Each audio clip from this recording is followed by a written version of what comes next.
Oh, there we go. Ash, do you want to introduce and then kind of and then cue to the trailer? Yes, that works. You said you put the link in the chat? Yeah, for Brett. I sent it to Brett only.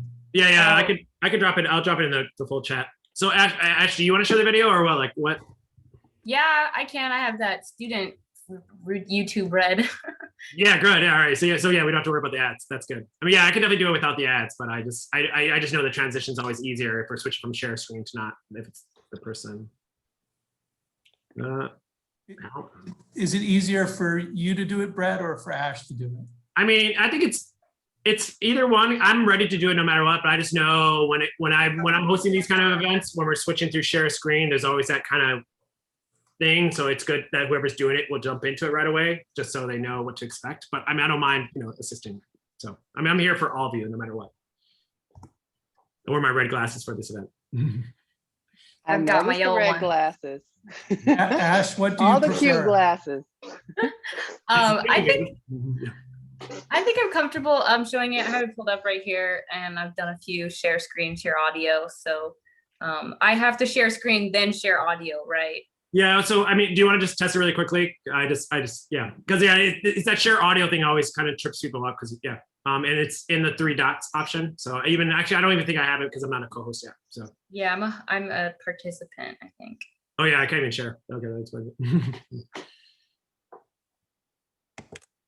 Yeah, I can't share the screen. I don't know who the host is. Okay, Marilyn.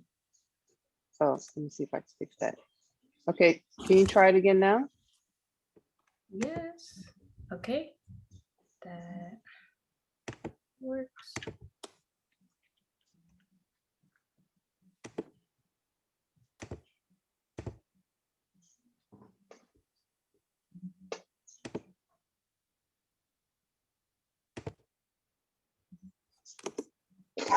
The only time I entered a closet was to get me a outfit and a pair of pumps. Is it working? Yeah, do you see that there's an option to optimize video for, I think it's above the audio thing. I think there's something like that where it says optimize video for video share screen. Oh. No, it's in it'll be in the like your dashboard of the Zoom, kind of where you would see like, Well, my Zoom disappeared. No. Kind of. Wait. Optimize. It's like on the bar at the top, or no. This is gonna be in your like where the mute and stop video is, and kind of basically the dashboard on your Zoom screen on the bottom.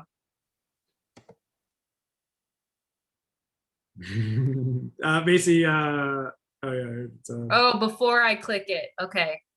Yeah, and you see basically where you see where the desktop audio, there should be an optimized video for shared screen option. Mm-hmm. So yeah, just click that. Check that. So it'll basically, I think it buffers the video so you don't get any weird lags.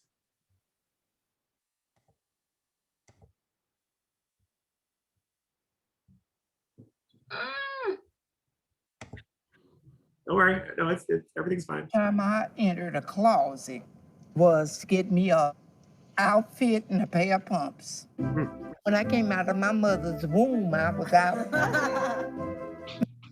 How was that, y'all? Perfect. Perfect, yeah. That works.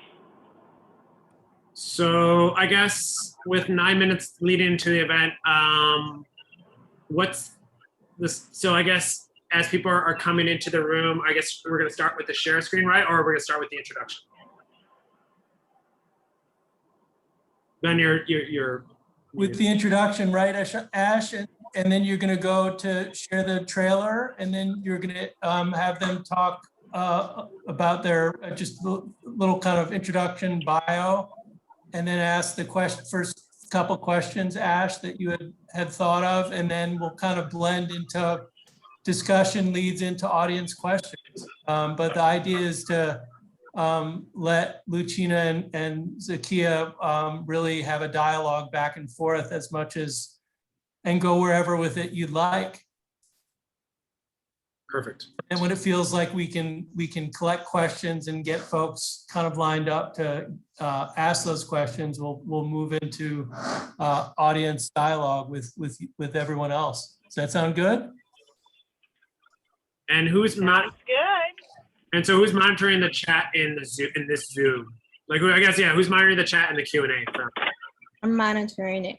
Oh, great, wonderful. And then Fatima will be monitoring the Facebook for APL. And so, is there anything else we're missing as far as that kind of coverage?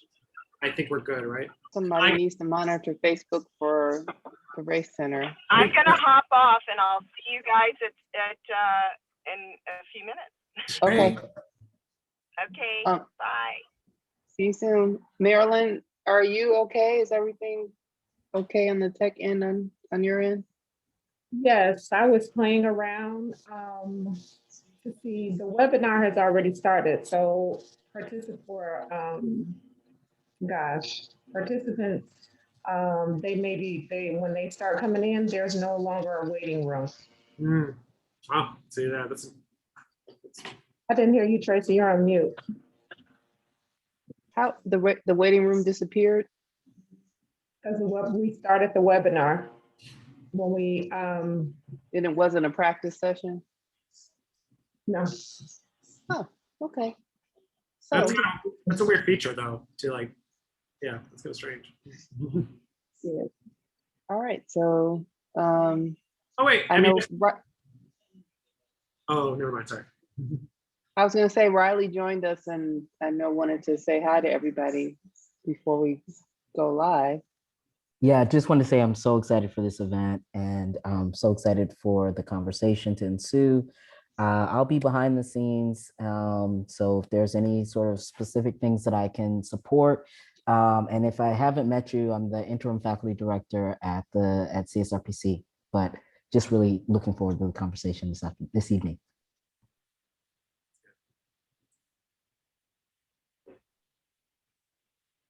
Thanks, Riley. So Brett, you're gonna manage the look and feel, so spotlight, gallery, all that stuff. I mean, I need to be made co-host to be able to do that. So whoever is, I was trying to do that. it's fine. We can do it now. I mean, I think between Ash and I, we're gonna do this. I think that's based off our tech conversation or whatever that we're gonna do the both. But yeah, I'll definitely. I'll watch the whole thing so everyone feel comfortable to enjoy themselves. And then but also I think this is a very straightforward situation. So, if anything fails, we'll just call it art. Are we still using the images or are we not using those? Just the trailer now? Yeah, you sent me 3. Yeah, I figured the trailer is probably maybe a little more. Oh yeah, because I feel like those images are pulled from the trailer, essentially, right? Yeah. Yeah. So.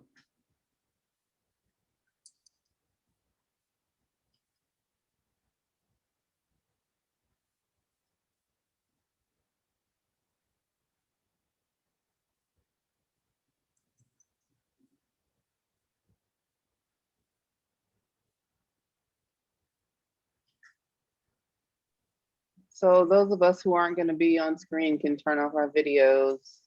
We have one guest so far with us. Ew.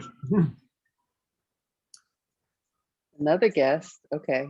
Also, whoever's a host, can you? I think there's an option to basically highlight this active speaker, and so can someone set that setting? Because I think that will also automate that. Eventually, once the conversation going, we don't have to spotlight too much.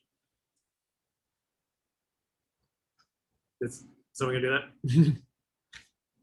Because I basically can't do it. That's why. Yeah, that's Marilyn. She'll do it. Yeah, I'm working on it. Highlight.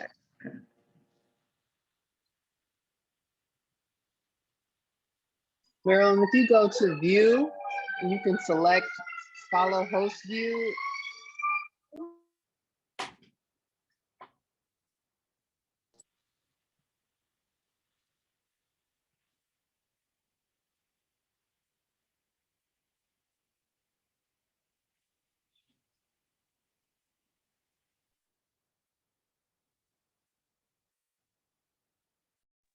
Sorry, too much activity over here. So Marilyn, if you go to view in the upper right-hand corner of the screen. Okay, got it. And if you say follow the host view, then it'll be like however you decide. If it's the speaker or the gallery, just play around with that.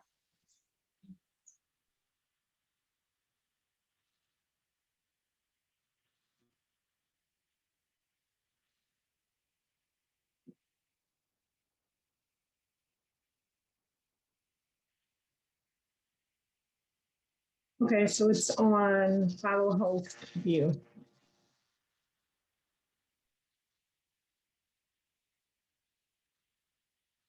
And so if you decide to like focus on the speakers or highlight speakers or do the gallery when everybody's talking, then that's what they'll see on Facebook Live.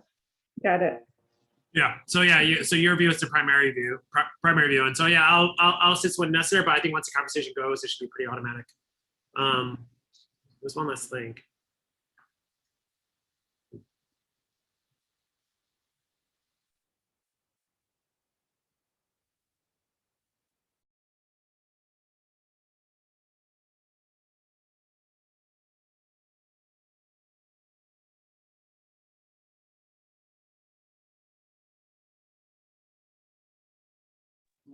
Also, Marilyn, there's a lag between when you push the button to go live on Facebook and the whole process that Zoom goes through to set that up.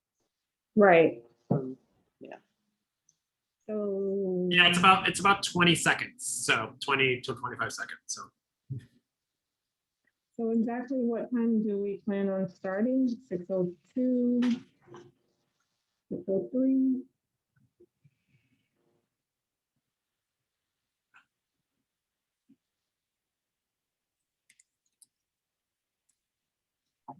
I would say 6:02, depending on like how many people we have joining, but we want to stay close to on time.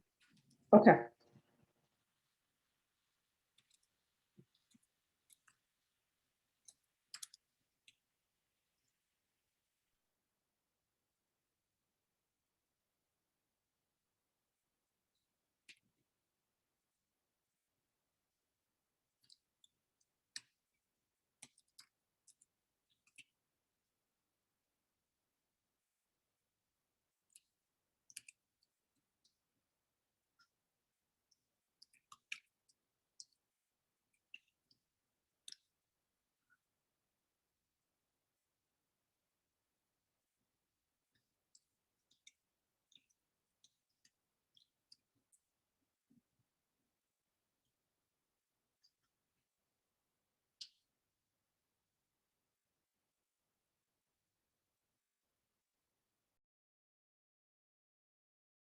I guess if we're starting with Ashanti, I guess Zakia can turn off your camera, so I guess that's when people come in. They'll start with the host, and then as people pop in, just turn on your camera, make it perfect.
I'll wait till maybe another minute or so for more people to come in.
Okay, it is 6:05. Hello, everyone. My name is Ashanti. I'm your host for today's discussion. I'm a student intern working under Luchina. Thank you, Luchina and Zakia, for taking part in today's discussion. Thank you for the Center of the Study of Race, Politics, and Culture, Careers in Journalism and Creative Writing and Arts, Culture and Entertainment, the Center for the Study of Gender and Sexuality, and Arts and Public Life. To get things kicked off, in case some of you haven't seen the film, I'm going to play the trailer. So I'm sharing my screen now.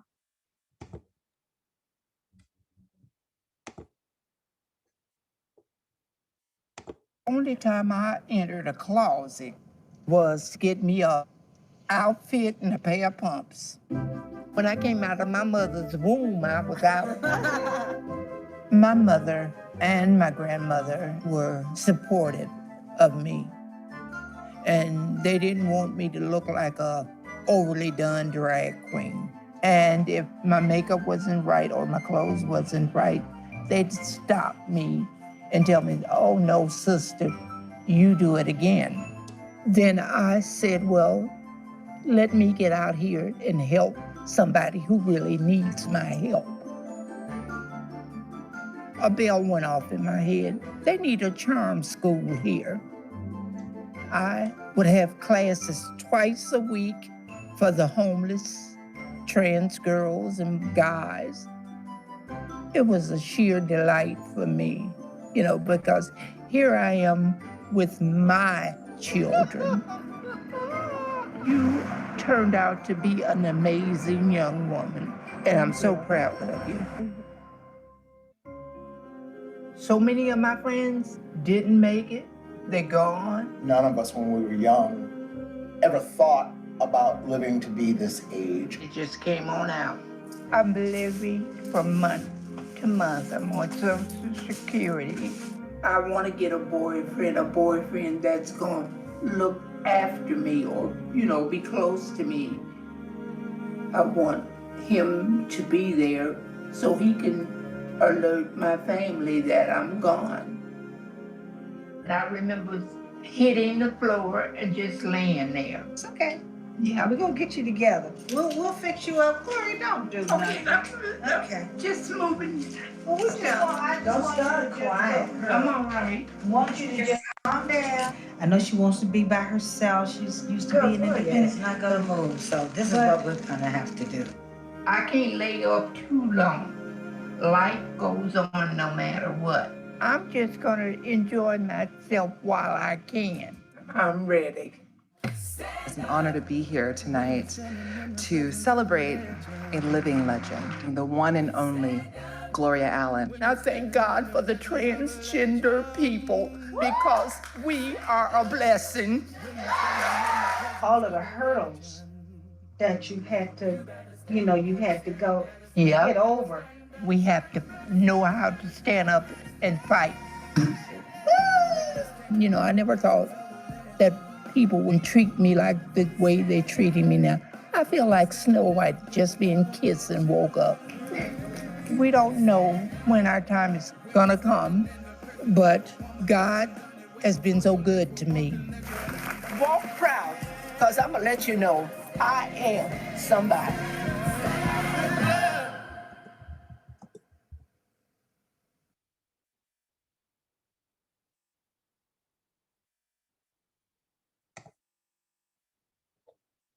Always love watching that. Yeah.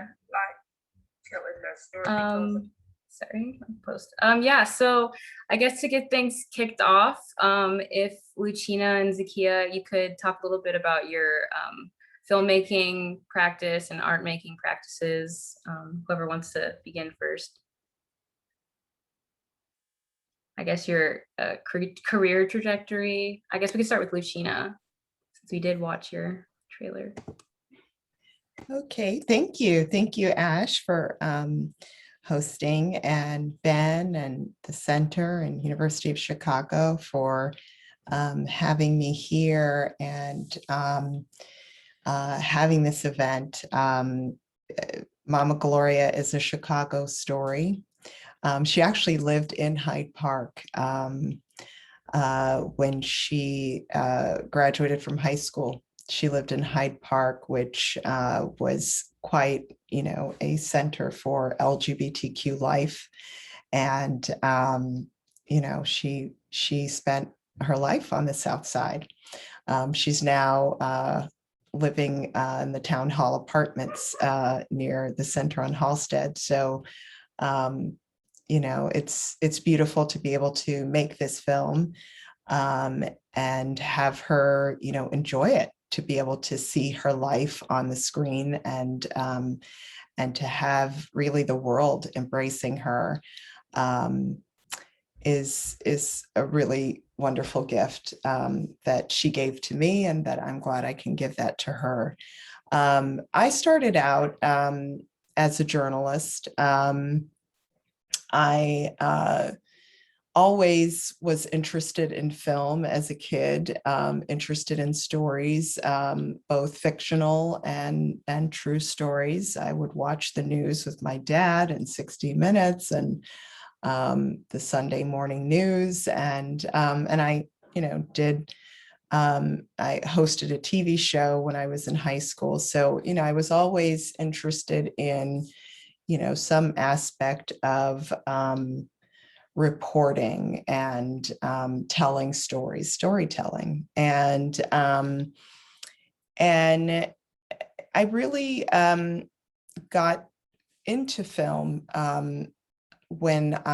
after I graduated from college with a journalism degree, started as a reporter, and then had the opportunity to study abroad with the Rotary Scholarship.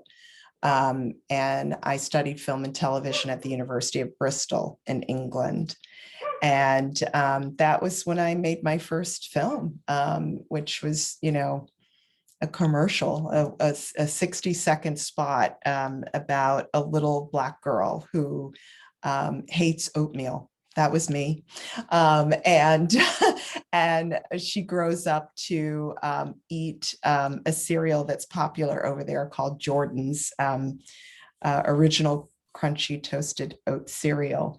And from that beginnings, I was, telling stories of people who look like me, and stories that I wanted to see, images that I wanted to see on screen that I wasn't seeing reflected. And when I came back to the States, I didn't go immediately to Hollywood because this was the early 90s and I didn't know any Black women filmmakers, directors, except for Julie Dash. I think she had her film out just at that point. But yeah, it didn't seem like the most logical thing to do, especially, supporting myself. So I went back to journalism and I made films on the side. And my brother, who is a writer, Gary Fischer, was a writer and an artist, living in the Bay Area, studying at Berkeley, was dealing with HIV/AIDS. And he let me know that. And he implored me to do something about it. He said, it just wasn't common then to see Black people with AIDS. I was actually living in Chicago at the time, working at People magazine. And I got my first grant with the Illinois Arts Council to make a short film called The Black Faces of AIDS. And that kind of started my journey with, using the personal to fuel my work. And I kind of see Mama Gloria, even though it's my directorial debut, so many years later. In between, I produced television documentaries. I did a lot of TV. But this was different, an independent film is all on your own. You don't know where it's going to go, how long it's going to go, how you're going to get the money to pay for it. So in a way that this film, Mama Gloria, which came out last year at the Chicago International Film Festival, and is now streaming on the World Channel, PBS World Channel, it's sort of part of that continuum of what I started so many years ago, living in Chicago, making the Black Faces of AIDS.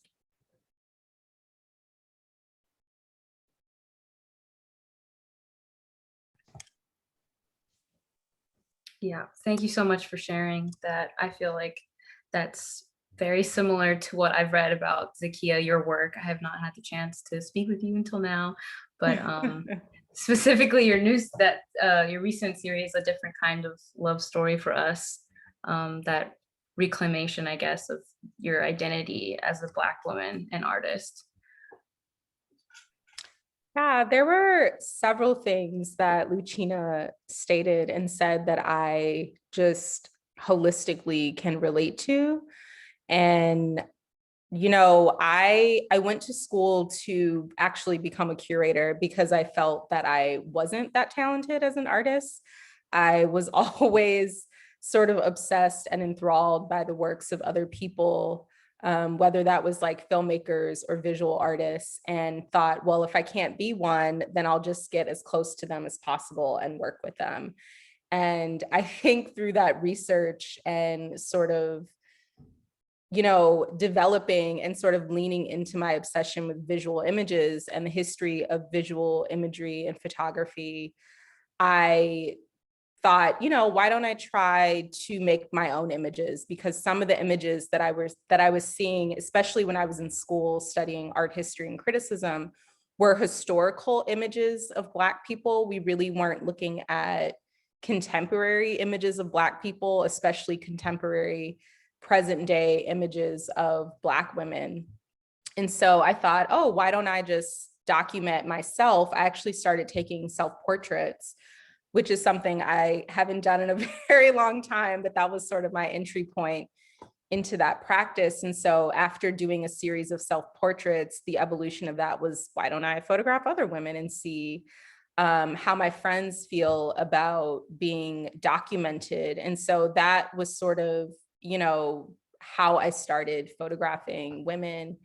And I think I also sort of had the types of social relationships that I had and intimate relationships that I have with women at the time, and even up until now, I was very sort of compelled by that. And, in similar ways, in not seeing films that you want to see on screen or, Black women directors, I wasn't seeing a lot of, when I went to art galleries or museums, I didn't see a lot of images of Black women in the ways that I was seeing Black women, in the ways that I was surrounded by them. If I did see images of Black women, they were sort of like exceptional images of Black women, or they were, photographs or images of women from, 50, 60 years ago, but not anything sort of that was representative of, the ways that Black women now are very multidimensional and have various identities and do various things and sort of propel themselves in certain ways. I didn't see that. And so before I started A Different Kind of Love Story, I actually did a project where I wanted to photograph Black women, cultural workers, artists, educators, just Black women who I felt who were sort of at the forefront of their chosen career paths and weren't really being highlighted or visible. And that project was called We the Vanguard. And I was thinking about sort of my introduction into the arts and into the art world. And that was through another Black woman and through other Black women. But for some reason, I wasn't seeing them highlighted or mentioned, or there wasn't a lot of visibility around, the Black women that are making, the funding decisions for the work that makes my work possible. I wasn't seeing images of the Black women who were curating exhibitions that I had gone to and didn't know who was curating them. I didn't know that there was a Black woman behind that. I wasn't seeing the Black women who are sort of making, really important decisions in educational policy, like where was that image? or other Black women contemporary artists. And so I started documenting those women and making portraits with them.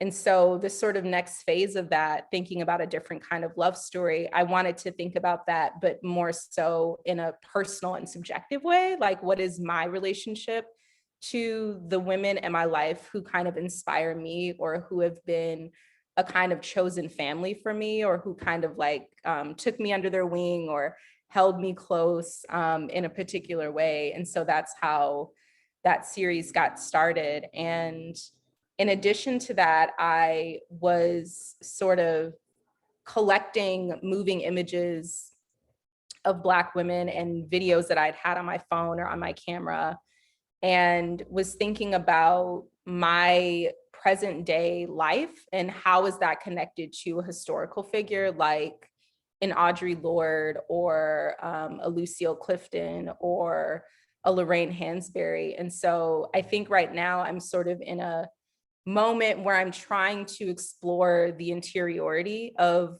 these women who have made significant cultural contributions, and thinking about how I'm sort of connected to them or either indebted to them, because, you know, if it wasn't for them, I wouldn't be here at this talk, right? So I think about that a lot. Yes, because we have had to love in order to live. Isn't that what Audre Lorde says? That's like one of my favorite quotes. Love has to be our survival.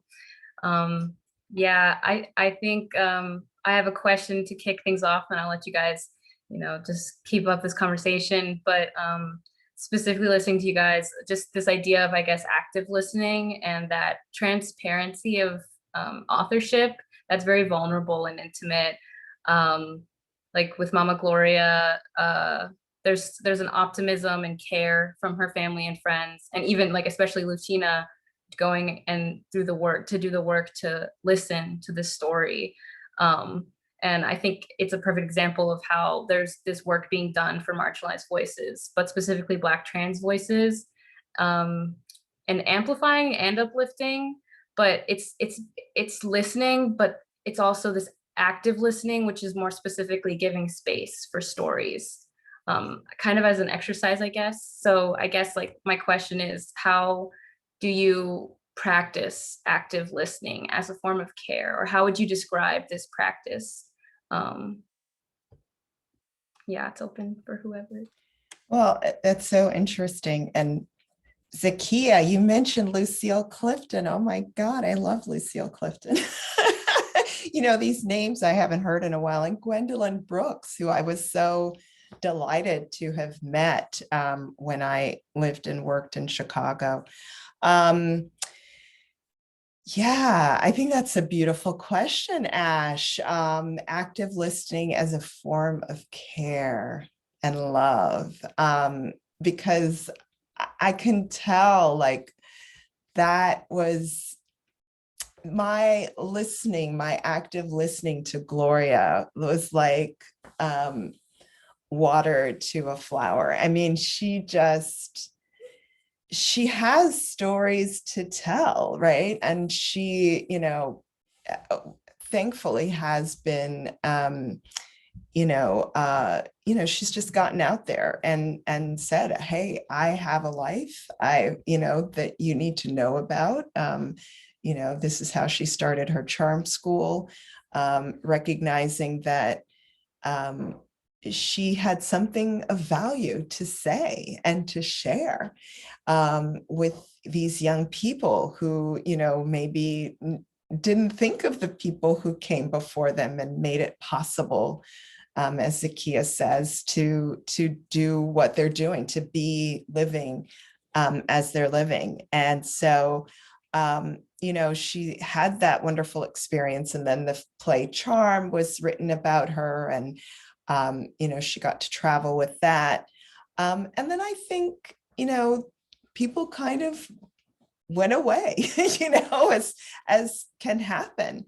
And I think, Gloria was working on her memoir, which is how I learned of her, because, E. Patrick Johnson, who's the dean of the School of Communications at Northwestern, and a dear friend of mine from college, reached out to say, there's this elder Black trans woman who has a story, a memoir, and she needs help. And, I think it would be a great next project for you. And I was like, fascinated, but I really felt strongly she needed to be seen and heard. And I really, I was like, Gloria, I'm already working on a book project. I can't help you with that, but I really would love to, document your story so that it's there and, people can see it. And, we spent the day together with my daughter, who identifies as trans and is 17. She was 15 at the time. And, these connections that were, very strong for us, around, I think, the mother figure that, Gloria had this wonderful supportive mother in her life. And I am that mother for my daughter. So we really connected through that. And then, the kids spent the day listening to Gloria's stories. And, it was clear just seeing the way they were responding that she could hold her own, she could capture not only people's attention, but really their hearts. She could move them. And she was moved by the process of telling them. So, or talking to them. And so I think, this magnificent,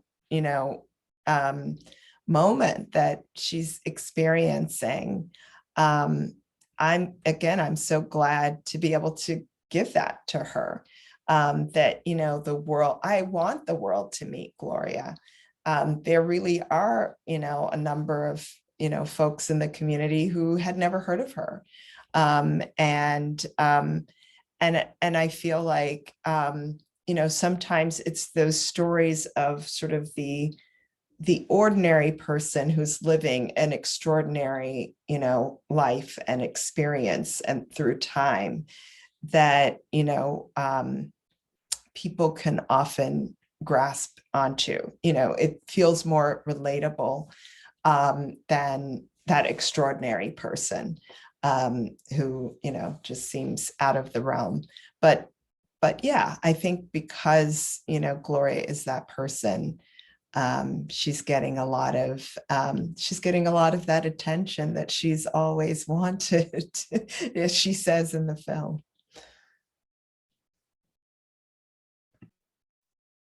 And you can see that too. Like, I think just watching the documentary, because I've watched it twice, and just seeing how Gloria commands herself in a space, I just thought was like, wow. And it also, in a way, reminded me of women in my family who can sort of walk into a room and hold their own and command a space and are very sort of affirmative in who they are and unapologetic about that. And I'm thinking also about what you said about kind of the extraordinary, or sort of the ways that we highlight people who are extraordinary, or we sort of give that sort of light or space to them. And I think it's really profound when you can sort of single in on an ordinary person who deserves that same sort of elevation. And I think it's really powerful. And I'm also thinking about your question as well, Ashanti. That was just like where my mind was at the time. But thinking about active listening, I think when you work with people in any capacity, whether you are an artist or an educator or whatever that might be, I think active listening is, it's really critical in that space, because I know for myself, like I'm not able to really work with people especially if I'm documenting them within my practice or working with them in a different capacity without fully listening to them or affirming them in some way. And that has always been extremely important to me. I don't think I've ever walked into a space to photograph a woman or a person without having a conversation with them first or hearing some part of their story. And I think that story and narrative element is really critical to understanding even how to frame a person or sort of work with them, whether you are sort of framing them through, you know, a video image or a photographic image. It's hard for me to know how to maneuver and make a portrait with someone if I don't understand who they are or where they've been or understand some sort of intimate detail about their life or just some sort of mundane or ordinary detail about their life. And so for me, active listening has been kind of a huge part of that. And, you know, I like to ask people questions. So I think for me, like asking someone a question and just listening to them talk is one of the best experiences. And that's something that I really value. And not only within my own practice, but I think with other artists, there's kind of like a pure fulfillment that I get from creating the space for someone else to kind of share their story or share their experiences in life, whether we relate or not. I think opening up that dialogue is really critical. And obviously we've seen that in, you know, Mama Gloria. Yeah. Mhm. Well, I wonder for, you know, I'm curious, Zakia, for you, how is it sort of turning the lens on yourself? Because, right, it can be easy to like hear other people and hear their stories. And, you know, as a journalist, I've told so many stories, but I find that, right, it's a lot more complicated to turn the lens on myself. And actually my next project is a personal documentary. So yes, I'm already like nervous about that. So I'm curious, how did you do it? How did you find it? You know, that experience compared to when you're you know, telling other people's or, you know, showing other people's stories through your photographs. I mean, the most pure way I can say this is that it's nerve-wracking and terrifying and excruciating. Especially because I just, on a personal level, I'm a very like self-aware, self-conscious person. And I think that's why I don't enjoy having, you know, myself sort of at the center front of my own work. And a lot of the portraits or work that I've done about myself have taken me a while to kind of work through, because I think that's such a vulnerable space to kind of offer someone an inside look into who you are beyond kind of what you're presenting to the world or how you present yourself to the world. And even right now, I'm sort of working through my relationship to family, which is a very personal thing, which I don't often make work about. And when I have made work about it, it was sort of in a materialistic way in terms of focusing on some element of my family or maybe, you know, a point in time. But I think now sort of moving towards thinking about my adoptive family, my biological family, and how those things sort of meet each other and how to make sense of that on a geographic level, on an identity level, and also just thinking about gender as well. And so, you know, working through that right now is really terrifying, or having to go to my mom or my dad and sort of ask questions and learn things is, I don't know, there's not really a way that you can describe it. I think that it can be cathartic in a sense. And to sort of pivot, I've been reading a lot of letters that Lorraine Hansberry had written to lovers and friends and other playwrights and figures at the time, and thinking about how there was sort of this similar fear that she had about her own life. And I noticed that even within the letters that she was writing, there was always this way that she would sort of not want to focus the attention on herself, but write about these other things that were going on in the world. And it was very frustrating for me to read, because I'm like, but how do you feel in this moment? How is this affecting you? And when I finally got to the point where I had sort of been able to read things that were, you know, finally about herself, or that were more introspective, I think when you open yourself up, whether it's a historical figure or like, you know, you, Luchina, you know, opening up your personal life, you don't know how that could impact someone else, or sort of allow that person to process something that's going on in their lives as well. So ultimately, you know, the journey is that it's going to be healing, or it's going to help you process. But the reality is that I think a lot of times it can be very painful, but also, you know, liberating simultaneously at the same time. Yes, that's definitely my hope. I'll get to that catharsis going through the agony. Yeah, I see we have a question in the chat, and someone asks, if not for your daughter, do you think the ordinary story of Gloria would have felt extraordinary for you? I mean, that's such a good question. And I think it kind of goes to what we're talking about, that, you know, sometimes it's hard to really separate yourself from your own, your work from your own experience, right? You really do have to bring yourself to the project. And, you know, and I think that is the difference between, you know, journalism and documentary, at least in documentary as it exists right now. There is this, desire to know who's telling the story, why are they telling the story, why are you the one who's telling the story? That is the question that is asked on every grant application. Why should you be the one telling the story? And so I don't know that I would have been, you know, the right person to tell the story, or had seen the story in the same way, if not for my own experience. I mean, you know, that is, you know, what resonated, you know, and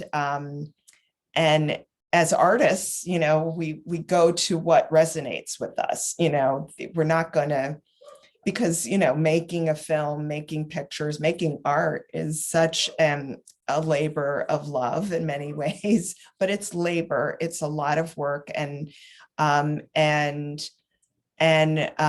you really have to feel very deeply passionate about your project. And so, yeah, I was definitely driven by my daughter, you know, to be able to tell a story of a Black trans elder, knowing that that was something she had not seen, you know, and I wanted her to see, you know, a living Black trans elder, to connect really to her past and also to her future. Like, that was really important to me. And so, yeah, I don't know that I could have separated, you know, I don't know. Yeah. Good question.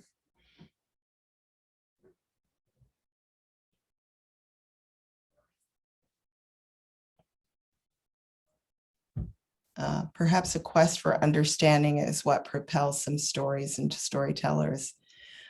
Well, absolutely, right. You know, that is what we're talking about. You know, it's like, you know, what are we wrestling with, you know, ourselves, and recognizing, as you said, Zakia, that somebody else is probably wrestling with something similar. And, you know, that, you know, if it can help us in some way, maybe it would help somebody else. But, you know, absolutely, I think there's always, you know, at some level, you're working out something, you know, you're working through something, through the work, when you say so. Do you feel like you've reached a point where you feel like you, I guess, understand what it is you want or what you're looking for? I think I'm mainly thinking back to what Zakiya said about Lorraine's letters and how the desire to tell other story, I guess, like to become a beacon is kind of more favorable than telling the story, which I think resonated with me because I don't think I've reached a point where I'm like confident enough sharing what it is I want, because I know I'm still searching for that. But yeah, I guess I'm just asking, you know, to the elders in the room.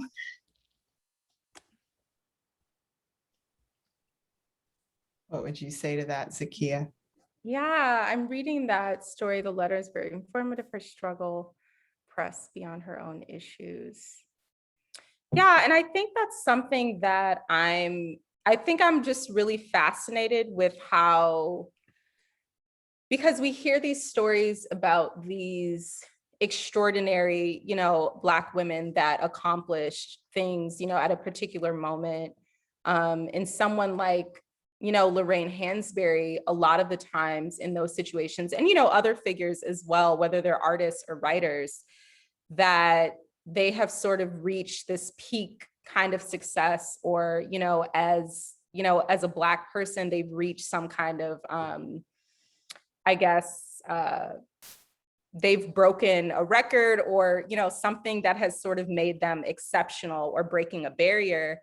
And I think I'm more fascinated by kind of what the conflicts are within that. Like when someone is sort of experiencing that peak success or experiencing visibility, quote unquote, within the movement or within the struggle, what's happening with them internally? Like, how are they actually processing not just the moment, but how are they processing how they're working through that moment? What are they going through? And I'm really curious about that. And in particular, I mentioned Lorraine because I read this book by Imani Perry called Looking for Lorraine, and I fell even more in love with her as a person, as a figure, but not just as a figure, just as a human being, and felt, you know, reading some of the things that she wrote, and not sort of in an arrogant way, but almost felt like these are things that I just relate so deeply to, or it seems as if I could have written this, and there was just a kind of familiarity in the tone and the poetics of her voice.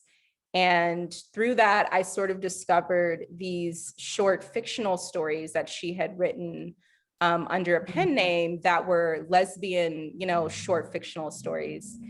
And I was thinking a lot about kind of how that in a way must have been very cathartic for her to write those fictional stories when, you know, she wasn't able to be out at the time fully, and thinking about kind of wrestling with the movement. And at the time, there was a lot more coming out around Black folks advocating for LGBTQ rights in the 60s. And she was one of those people.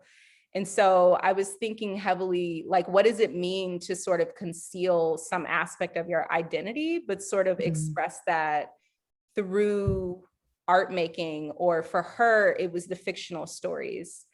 And that's something that I'm kind of really curious about, is the sort of interiority of that struggle, or thinking about, you know, what are Black women concealing, what are they holding in, versus, you know, who they are when they are in public, or that sort of public persona.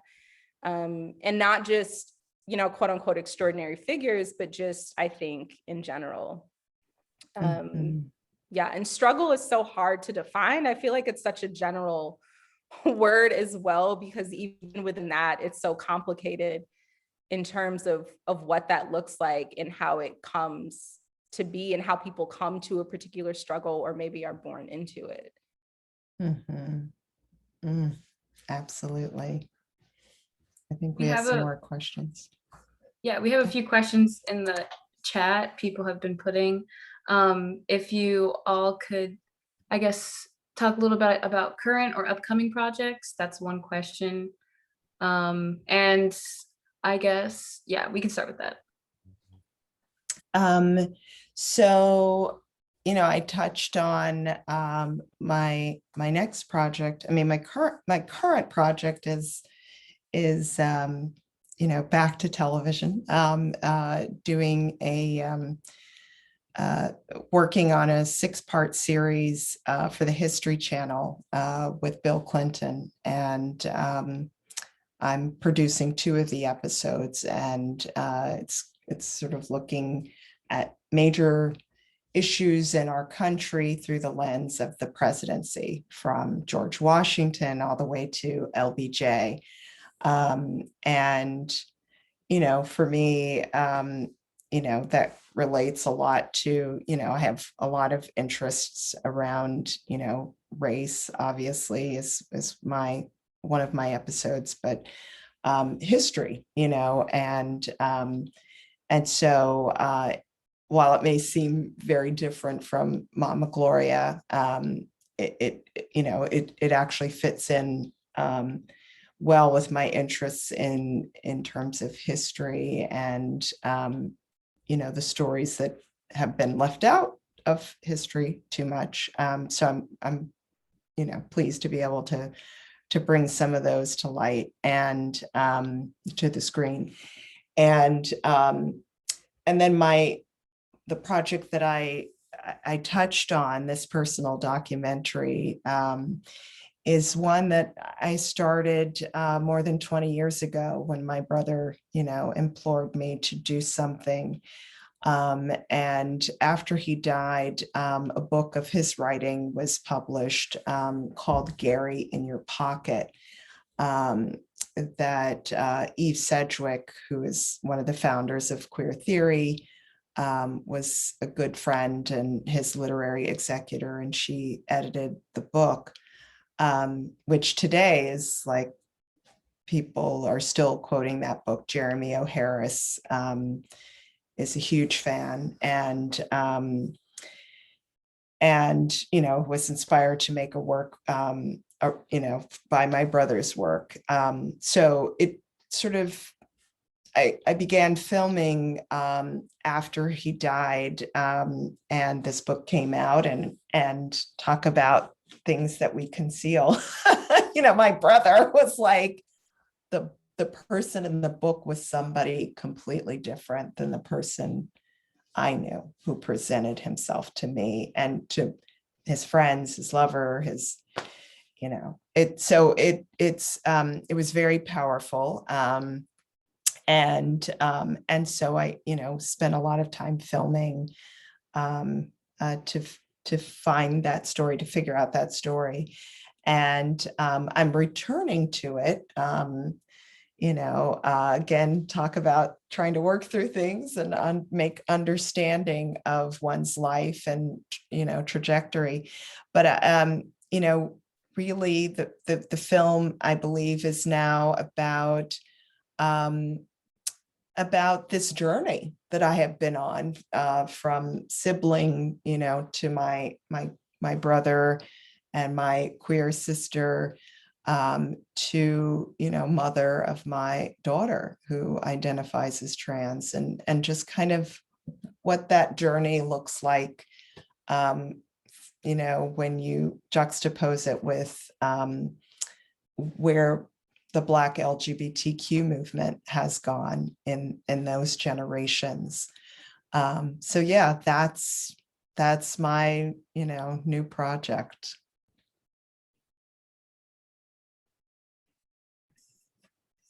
Thank you for sharing that.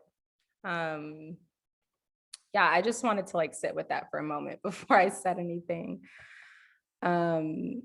Yeah, I think for me, in a similar way, some projects that I'm sort of working through are those sort of family rooted projects, which have taken me years to kind of work through because they are so personal. And so it's been kind of a very, very slow process. And I've been thinking a lot about kind of this thing around like chance and possibility and kind of how those things relate to where I am right now in this particular moment, and what that has to do with the locations of where my adoptive mother was born and raised, and the family that became my family, where they were raised and lived on the south side of Chicago, and thinking about that in parallel to my biological family and where they were located and where they lived and sort of thrived in a different kind of way, how those experiences were within a 2-mile radius of each other, 1.5 mile, 2-mile radius. And so for me, I'm sort of working through documenting those particular areas and spaces through video and photo, I guess, in my own way, to make sense of not just how things happen the way that they did, but how do I kind of sit with how things happen the way that they did and where I am now. And it's been really hard, I would say, and difficult, but I think in similar ways, like, finally asking my mother, questions that I've been, recording, and having her tell me things that I didn't know, or sort of revealing bits of information that I just wasn't aware of. And thinking about, how she was a different kind of person in a particular way in that moment. And yeah, and I think it's really fascinating to me because with a lot of the sort of artists that I'm surrounded by or in conversation with, a lot of Black artists in my immediate community are really sort of wrestling with and working through work that is about their family or that deals in some way with family. And, I can't really exactly state like why that is or why it's happening in this exact moment, but I've noticed that there has been a lot of sort of collective activity around folks wanting to explore that and sort of make sense of their identities, their ancestors, and trying to locate that, whether that's sort of thinking about geography or thinking about sort of concealed histories. And in addition to that, I recently found out, which is something I'm also sort of digging into, is that my biological mother, my uncle Timothy, who I have sort of vague memories of, of him kind of watching over me, that he actually passed away from AIDS in the 90s. And I didn't know that. And he was a part of his own sort of LGBTQ community here in Chicago and was involved in the ballroom scenes. And that was, that was just completely opened me up to so many other things. And I was not aware of that at all. And so I think that kind of look or search or, whatever that is really critical. And I don't know, I'm just really excited about other people who are also exploring that. Yeah, we're going to stay in touch. That's extraordinary. Wow, what a wonderful project. I'm excited for you. I'm excited for you. Yeah, I really sort of, I watched Mama Gloria with my partner when it came out during the Chicago Film Festival. And my own sort of coming to Gloria was actually through a photography project that was done by Jess T. I think it's Dugan or Dugan. Yes, Jess T. Dugan. Yes. Yeah, I went to the Museum of Contemporary Photography. This was several years ago, and there was an entire exhibition on LGBTQ folks and trans elders. And I had never seen, that was my first time seeing visual representation of trans elders. And I just saw, you know, Gloria in this fabulous fur coat. And I was like, who is this woman? Why have I never heard of her before? And so it was really amazing to revisit her in that way and watch this film, which was just done, I think, so beautifully. And in a way that made me want to just, I'm like, oh, I want to sit with this person. I want to be in the same room and space as this person and, you know, hear all of the stories they have to tell. Great. Yeah. Wow, that's so great. I know Jess's photograph of Gloria on the cover of To Survive on the Shore is just gorgeous. Actually, I think I have, yeah, the image. And yeah, that's that same fur coat that Gloria wears in the film. And I know that project is extraordinary. And you're right. I think maybe it was sort of the first extensive documentation of trans elders. And Jess continues to tour with that. I think we have time for one more question. I'm going to try and tie these into two. One of them is more specific about your process, the editing.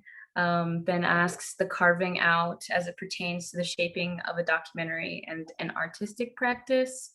And maybe this will come up in your guys' answers, but another question is, does being a woman of color always inform your work? Is that naturally intentional, simply natural, and or necessary? So. I think it's hard, again, to separate. You know, I mean, even if I'm doing a story or covering a subject that has nothing to do with, you know, people of color or women, you know, I still bring my lens to that. But I think, you know, I'm just so struck by what you said, Zakia, that there are so many people now who are working on these stories of their own families. And I have to think that this is because so many of our stories have been left out, you know, that we're not waiting for somebody else to tell them. And we're taking ownership also of, you know, our own storytelling. And so I'm so pleased to see that that is happening. And I think, I feel like it was either 2017 or 2018. Who is the young woman who used to be the editor of Teen Vogue? She's the first Black woman editor, Jenna. I'm not saying that right. Anyhow, Black woman who also Elaine Welteroth. Elaine Welteroth, thank you. I don't know why I said Jenna. I don't know what that. But Elaine came to speak at ABC News where I was working at the time, and she said, this was like a year before I started on Mama Gloria. She said, now is the time for Black women to be telling their stories. This is the time. And she said, you know, our time has come. And she was so right. She was so right, because I have seen it happening. And so, yeah, I'm thrilled. I'm thrilled to be part of that movement of Black women who are telling stories. Yeah, and just to echo what you beautifully said, Luchina, I think for me, again, it's like that's always going to be inherent within my work, whether I want it to be or not, because I wake up every day. I'm a Black woman. You know, when I wake up, when I go to bed, when I die, I'll, you know, be a Black woman. And so I feel like that will always inherently be a part of the work. But I also am an advocate for Black artists sort of not being confined or marginalized to their Black experience, especially women. And I think that it's important, you know, for any artist or any person to just follow your natural curiosities and what you're interested in. And I think race is obviously unavoidably intersectional within everything. And I take a lot of pride in highlighting that. But I also think about, you know, experiences that aren't also, that are more so universal, right? I think there's specific things that I've been interested in within the sort of realm of Black womanhood and histories, but things that are universal, like love, or trying to find fulfillment, or wanting to seek, you know, a particular type of desire, or trying to make sense of how you connect to a history or a person or a group of people.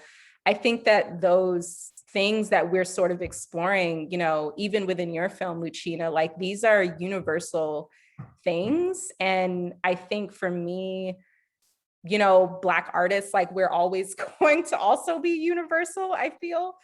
But I think whatever you make a work of art, if it's from your subjective experience or not, I think that there's always a way for people to sort of find the ways that they connect to that, or if it, you know, brings some kind of meaning to them.